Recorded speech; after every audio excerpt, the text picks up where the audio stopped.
Hola, bienvenidos a este nuevo episodio de nuestro podcast. Hoy tenemos un invitado que ya repitió, Jorge Cano. Hola Jorge, ¿cómo estás? Hola Vi, muchas gracias por esta invitación nuevamente. Muy contento de estar acá. Hoy vamos a hablar más allá de los juegos y de la herramienta. Jorge es maestro en arte dramático y es uno de nuestros aliados más potentes. Incluso desarrollamos con él una de nuestras herramientas que son las cartas de juegos, pero queremos hablar de lo que está detrás de las cartas de juegos, que también es un escenario de nuestra isla, que es el río. En el río, los abrazadores y nosotros aprendemos sobre la aceptación, que es una gran facultad que tiene nuestro cerebro que influye en el aparato emocional. Esta estrategia educativa que nos inventamos para hablar de las emociones como algo biológico, como algo que no nos enseñaron en el colegio y que es tan natural como ir a orinar o tener una parte más del cuerpo. Hoy queremos hablar de la aceptación, pero también a través del amor, atravesándolo con un concepto que es muy etéreo a nivel cultural, pero que para nosotros es el eje central. Es la fuerza, es el por qué existe ese abrazador, por qué pone su corazón por delante, por qué no tiene ojos, orejas ni boca, porque es una representación de un humano que toma el amor como fuerza, como energía vital, para incluso aceptar, que es a veces uno de los elementos que más dificulta y que más potencia, por ejemplo, la rabia. ¿Cierto? Porque cuando uno tiene rabia, siente una necesidad de tener el control o siente impotencia o siente injusticia, y eso es un impedimento para aceptar. Así que Jorge, bienvenido a esta conversación donde tú eres el experto a través de todas tus facultades para aceptar. Muchas gracias. Comencemos por eso. ¿Para ti qué es aceptar?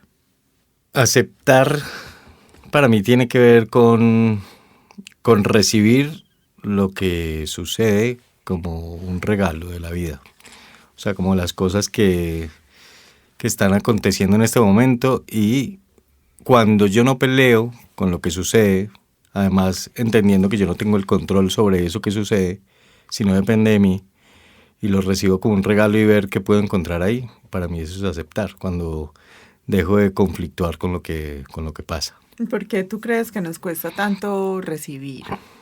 Para mí es tan difícil recibir distintas cosas, regalos, opciones, pero tú acabas de mencionar esa palabra en tu definición y me parece que algo chévere que buscamos con el podcast es que a veces uno complejiza todo el tema emocional, incluso pues el amor y demás, y yo quisiera que muchas de las personas que nos están escuchando pudieran absorber esta información con elementos muy concretos, ¿cierto? Y uno se identifica en muchas cosas. Yo ahorita escuchándote me identificaba en eso. ¿Y por qué le cuesta a uno tanto recibir? Yo creo que la dificultad en recibir tiene que ver con el control, con la necesidad de controlar todo, de esperar que todo suceda como queremos que suceda. Entonces, cuando no sucede como esperamos, conflictuamos con eso que sucede de otra manera. Entonces, por eso hablo del recibir todo como un regalo, porque cuando uno, digamos que tú estás en una fiesta o estás de cumpleaños, si vos te llenas de expectativas, me van a dar esto, me van a dar esto, me van a dar esto, va a pasar esto en la fiesta, pues es posible que esa fiesta, y si es sorpresa, suceda completamente diferente. Entonces ahí viene un montón de frustración, ay, no era esto, no era esto, entonces ya no estoy recibiendo, sino que estoy conectado con la expectativa que tenía en la fiesta. Entonces creo que si nos liberamos de esa expectativa de que todo debe funcionar de una manera u otra, entonces es decir, yo me voy a levantar hoy y vamos a ver qué me trae el día. Pero a veces nos levantamos y está lloviendo y peleamos con que está lloviendo. Entonces ya decimos, no, güey, madre, está lloviendo, ¿ahora qué voy a hacer?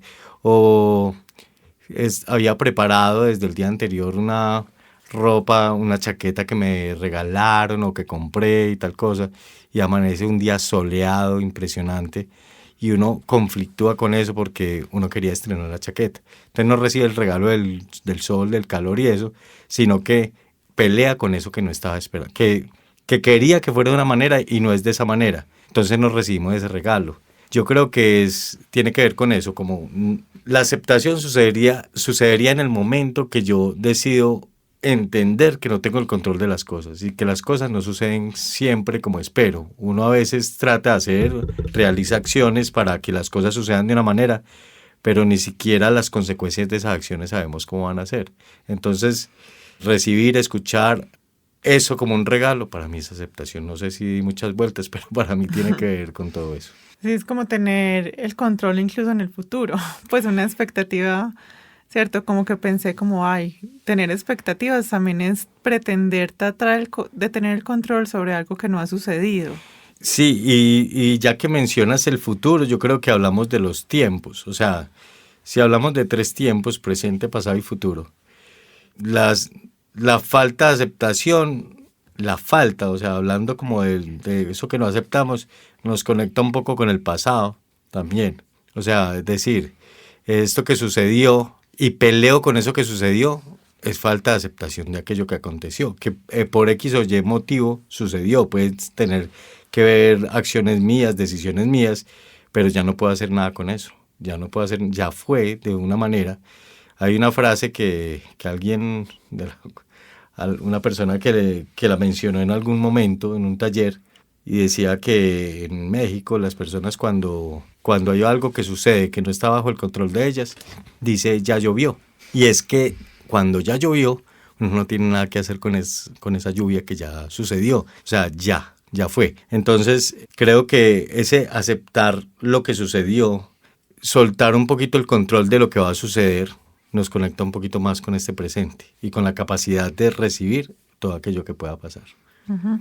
Esa capacidad de recibir también se me asocia como con el agradecer, como ser capaz de agradecer lo que sí hay.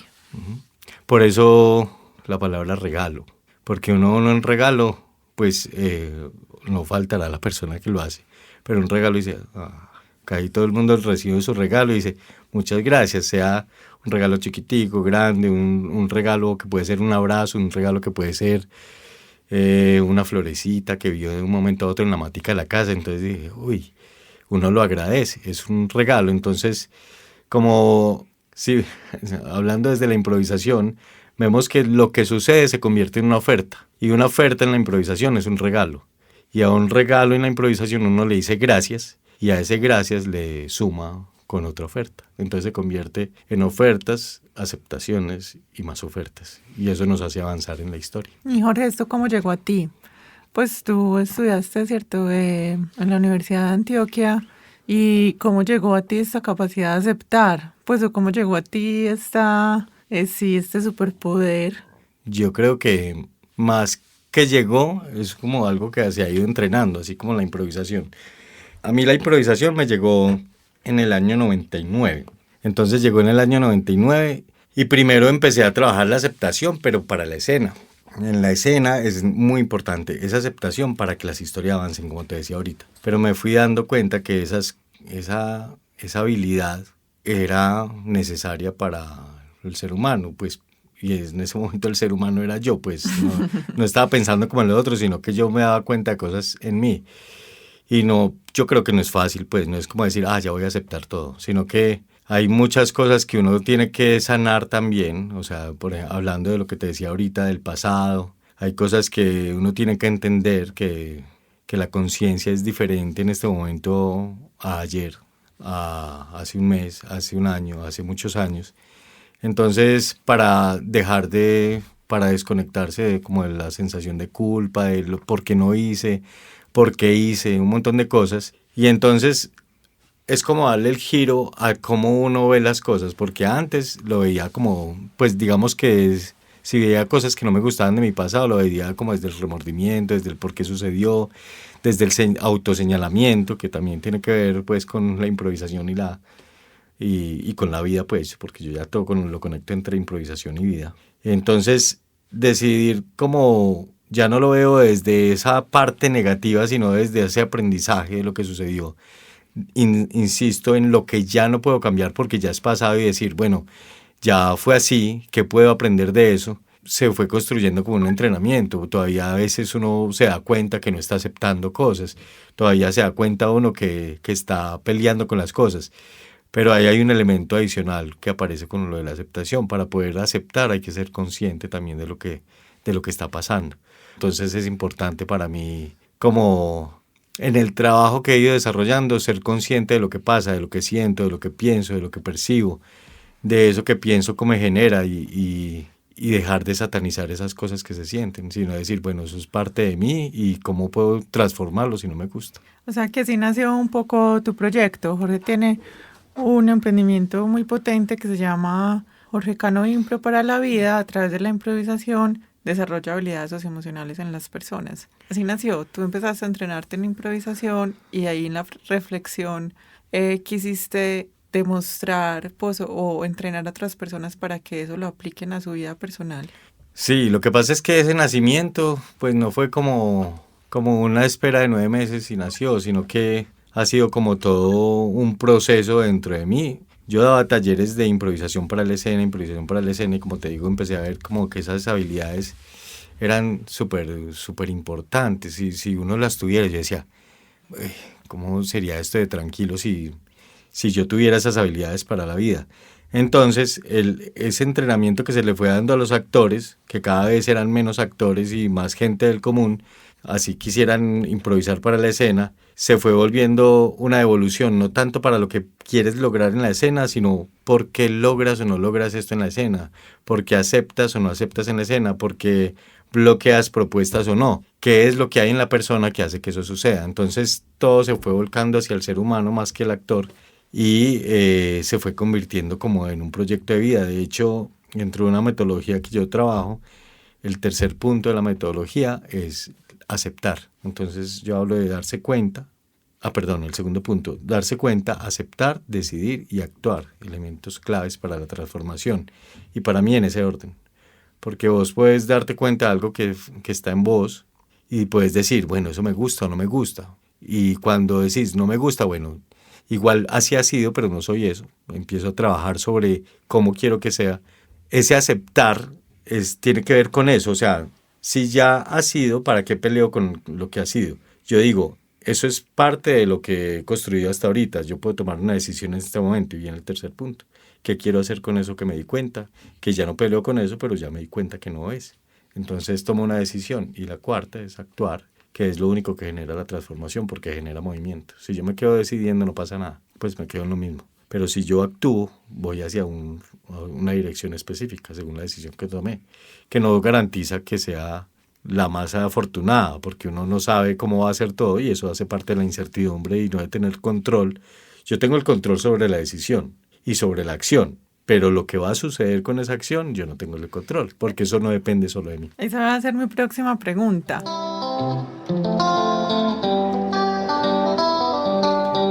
De cómo manejas la incertidumbre, porque es que da mucha cosita, pues creo que a veces ese aceptar es como cuando le dicen a uno, ay, deje ir, que a mí me cuesta mucho eso porque es como, ¿y cómo? O como, ay, el amor propio, como, ¿cómo? Pues uno, ¿cómo tiene amor propio? En otro episodio hablábamos con una invitada y yo le decía, a mí me ayudó mucho en la autoestima el tema de usar un vibrador, porque es una manifestación concreta de que uno puede ser responsable de su propio placer. Aquí en el dejar ir o en el soltar, uno cómo puede manejar en cosas concretas esa incertidumbre, porque es que es como, ¿y si no sale bien? ¿Y si? O no sé, como, es como enfrentarse a un vacío que no siempre uno tiene esa capacidad o esa agilidad para dejarse llevar. Lo que pasa es que esa incertidumbre o esa especulación de lo que pueda pasar, creo que tiene que ver con la imaginación y ese es el futuro, ¿cierto? Ese de lo que puede llegar a pasar a partir de lo que hago. Sin embargo, como no sabemos qué puede pasar, hay una cosa que aprendí en una técnica de improvisación también, que son 2 preguntas que uno se puede hacer cuando va a tomar una decisión y una acción en escena, pero creo que aplica perfectamente para la vida. Entonces, puedo hacerte la relación con un personaje. El personaje va a entrar a escena y tiene un objetivo. Uh-huh. Y para lograr ese objetivo, pues hace un montón de estrategias. Y esas estrategias están en su control. Sí. Pero lo que quiere lograr depende un poco de cómo reaccione el otro, o el entorno, o lo que sea. Antes de entrar, hay una propuesta que se hace al actor o al personaje, y es que se haga 2 preguntas, entre muchas. Y una es, ¿qué es lo peor que puede pasar si no logro mi objetivo? Y la segunda es al revés, ¿qué es lo mejor que puede pasar si logro mi objetivo? Entonces eso le da una urgencia al personaje. una urgencia como de necesito lograrlo, entonces la mejor estrategia es Ay, para que logre lo mejor. Sin embargo, pues que no lo logre sí. Entonces, sacando esto de la improvisación y del personaje, yo lo que pienso es que uno como persona tiene la posibilidad de decidir dónde pone el pensamiento. Entonces, yo puedo ponerla en la frase de, ay no, y donde pase esto y suceda esto y donde me equivoque, donde me enrede, donde no salga como pienso, donde todo se vuelva un caos, donde eso es lo peor que puede pasar y yo tomo la decisión de pensar eso. ¿Qué pasa si yo pongo mi pensamiento conscientemente en lo que puede, en lo mejor que puede pasar? ¿Y qué pasa si lo logro? ¿Y qué pasa si esto funciona y se desarrollan más cosas mejores? ¿Qué pasa si esto le da un giro a la historia? Bueno, el foco en el pensamiento de lo mejor que puede pasar. Las dos son especulaciones, pero si tenemos la posibilidad de enfocarnos en lo mejor que puede pasar, eso nos aliviana un poco la incertidumbre. y ¿No es una crees? decisión. Para mí es una decisión. O sea, porque yo puedo ser lo más catastrófico posible o lo menos, o lo más no positivo, solo como, ay, todo va a salir bien, sino poner todas mis acciones y decisiones en función de que salga bien. Decir, bueno, casi como nos fuimos, aceptar el riesgo y el vértigo, porque también es como decir, bueno, es parte de una aventura, o sea, o como lo veo, como algo trágico que puede llegar a suceder. Es que mira que también las palabras que uno utiliza pueden ayudar a enfrentar esa incertidumbre. Y creo que también ciertos elementos como la humildad, como también el creer, ¿cierto? Como que uno a veces se monta en una película de ser el mejor o de validar, como en ciertas cosas necesitar esa validación de afuera. Y la humildad puede ayudar en decir, bueno, me puedo equivocar, o puede no salir bien, o lo voy a hacer con esa curiosidad. ¿Qué tú crees que necesitas sembrar para poder cosechar esa capacidad de aceptar? Hay un elemento para mí que es fundamental, que es la escucha. O sea, si uno no escucha, siempre está un poquito conectado en función de ganar.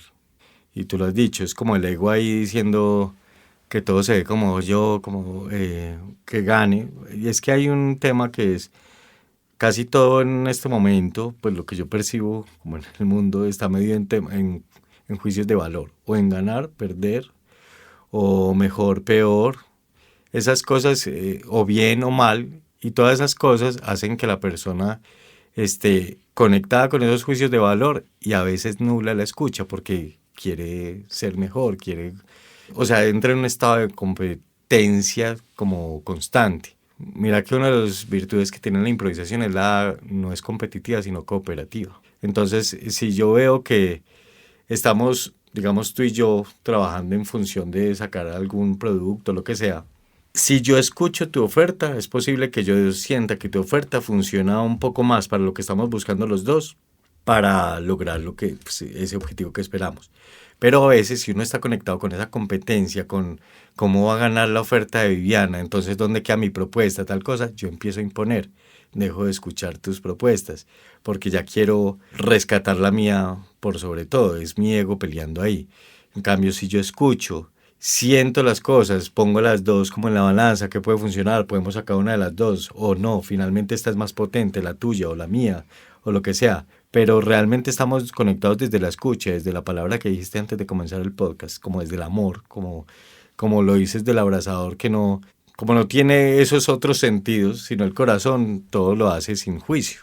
Y si lo hace sin juicio, entonces uno está tranquilo, no hay lío si yo suelto mi idea, no hay lío si lo que escucho creo que funciona más que lo mío. O sea, porque no estoy en función de ganar o de perder, estoy en función de construir entre los dos, o entre, sí, o con los que haya. Creo que activaste una antenita de vinilo, estás leyendo las próximas preguntas y yo no las tengo anotadas. Ah, es que yo leo la mente. Mi próxima pregunta era, eso si le desligamos al amor como una relación, un sentimiento. Para ti, ¿qué es el amor y cómo puede el amor ayudar a desarrollar la aceptación? Es que yo creo que la palabra la dijimos antes. Por ejemplo, si la aceptación es agradecer lo que sucede, para mí el agradecimiento es un acto de amor. Entonces, creo que si quitamos la prevención, como la malicia de lo que sucede o como dejar de pensar que todo es en contra mía y que no soy el centro del universo, sino que recibo las cosas como suceden y agradezco. Mira que ahí, cuando ahorita hablaba de la escucha, yo digo que para mí la escucha es de los más grandes como actos de generosidad que puede tener un ser humano, porque muchas veces estamos escuchando a alguien, estamos haciendo otra cosa. Entonces, o estamos pensando en otra cosa o lo estamos mirando, pero mi mente está en otro lado. Pero cuando uno realmente siente que está escuchando o que lo están escuchando, creo que también es un acto de amor. Entonces, voy a conectar todo. Si para mí la forma de aceptar es escuchando lo que sucede y agradeciendo lo que sucede, esos elementos, la escucha y el agradecimiento, son elementos del amor que me pueden ayudar a aceptar. O sea que para ti el amor se manifiesta en acciones. Pues es un acto de amor, es poner esa palabra en acción, pues en verbo, ¿cierto? En el hacer. Sí, o sea, es que deje de ser la palabra planteada y realmente suceda. Por ejemplo, hay gente que dice, yo te estoy escuchando, pero vos vas a indagar y no te he escuchado. Entonces, es como hacer las cosas de verdad. O sea, no creer ni especular que se hace, o yo hago como que escucho, yo hago como que acepto, pero realmente ni escucho y estoy peleando con todo lo que sucede. Sí, es llevarlo a cabo.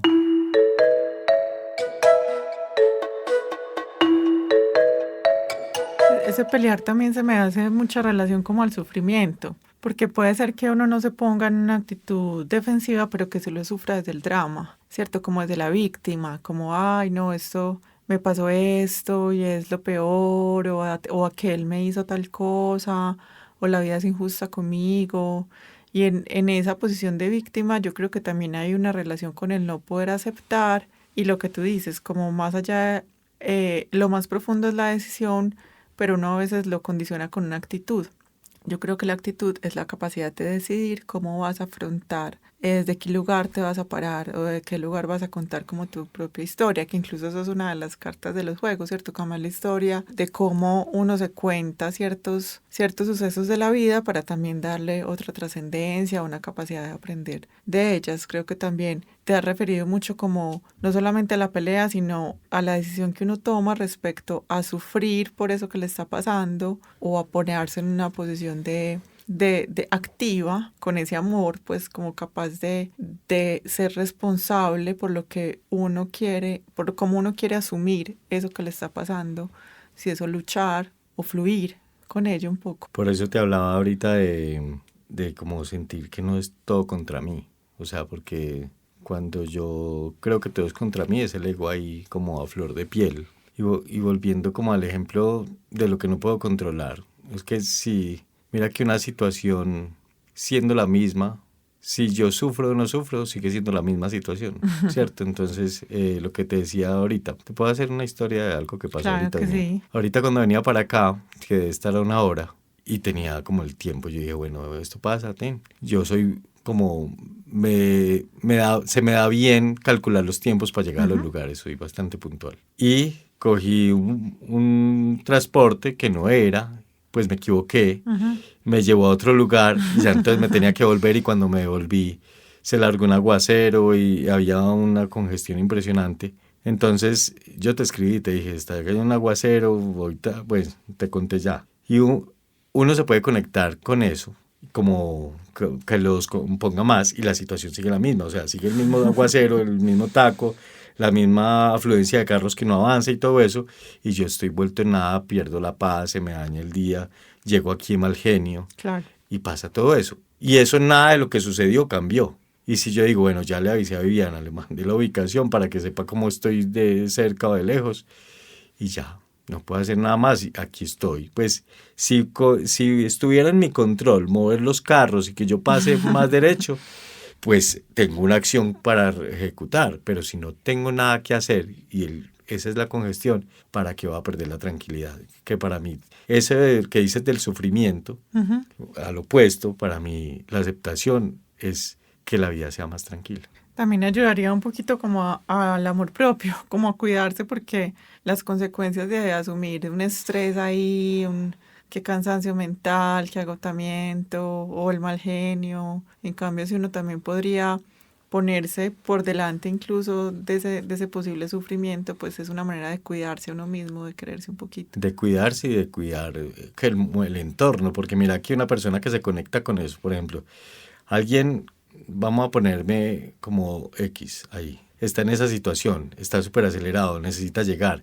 Entonces cuando va a entrar al transporte hay alguien que se le adelantó, entonces ya lo insulta, entonces se agarran, entonces y hay una confrontación, Uy, sí. entonces pierde la tranquilidad el del lado, los que están en el entorno. ¿Qué ganan? O sea, ¿cuál es la ganancia en esa situación? Porque finalmente en estos días hablando de la competencia, lo que te decía, lo cooperativo, ¿qué pasa si miramos la situación y mis acciones y decisiones tienen que ver en función de que la situación salga lo mejor posible para todos, no para mí? Y ahí hay una cosa como que conecta con un montón de acciones que van a ser, digamos, entre comillas, positivas para que nadie pierda la tranquilidad. Jorge, mil gracias. Esta será una de las primeras conversaciones que hablemos sobre esta gran facultad que además es un elemento que permite sembrar paz, que permite usar la rabia como una manera útil, no alimentarla de manera tóxica, también el miedo, también la tristeza, ¿cierto? Porque depende mucho de este superalimento que es la aceptación para que esas otras emociones salgan como una matica que pueda alimentar o al contrario como un veneno que también puede ser muy tóxico. Muchísimas gracias por tus palabras y tu sabiduría. Muchas gracias, Vivi, y qué bueno estar aquí con vos y aprender de vos.